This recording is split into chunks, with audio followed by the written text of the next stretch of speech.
nderuar deputet, të nderuar përfaqësues të ambasadës amerikane dhe të zyrës së Bashkimit Evropian në Kosovë, nderuar media qytetarë të Kosovës.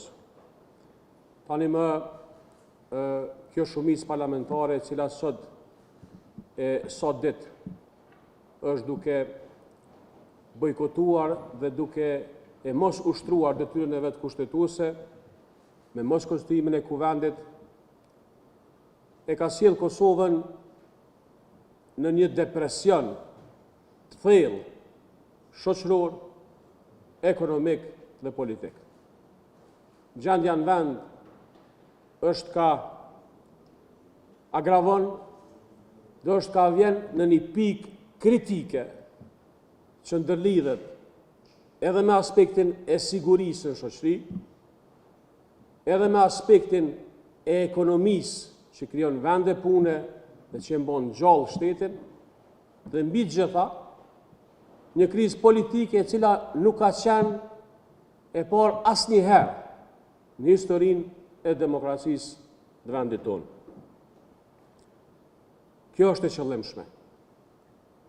Kjo çështje, kjo mënyrë dhe ky përkushtim e ka vetëm një qëllim.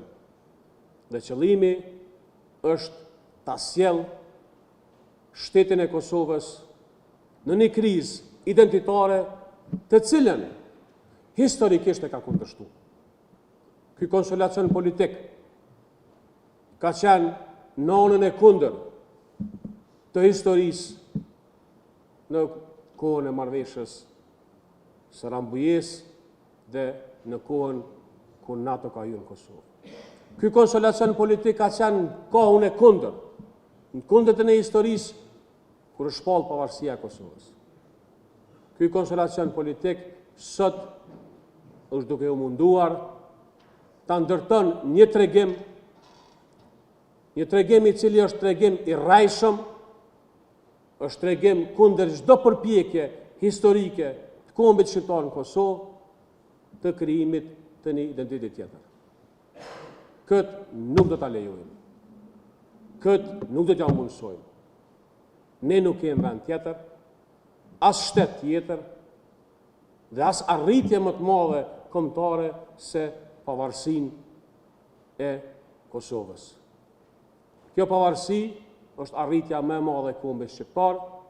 Për këtë tani më ka sakrificë gjenerat mas gjenerate, e kemi obligim me qenë këtu në vendin e punës tonë dhe me mbrojt arritjen tonë më të madhe kombëtare.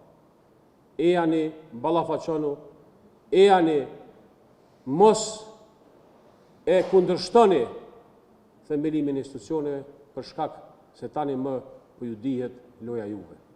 Loja juve është me mujt me hi dyqysh në histori, po veprimet historike kanë përfundu, tash janë veprimet politike dhe shtetnore për me bo këtë Kosovë qëndrueshme, të durueshme dhe të jetueshme për qytetarët e Kosovës. Sot ju jeni ata që e keni varros shpresën, sot jeni ata që po i fryni depresionit kolektiv, ne s'kem punë tjetër veç me ju shpërfaq para qytetarëve të Kosovës.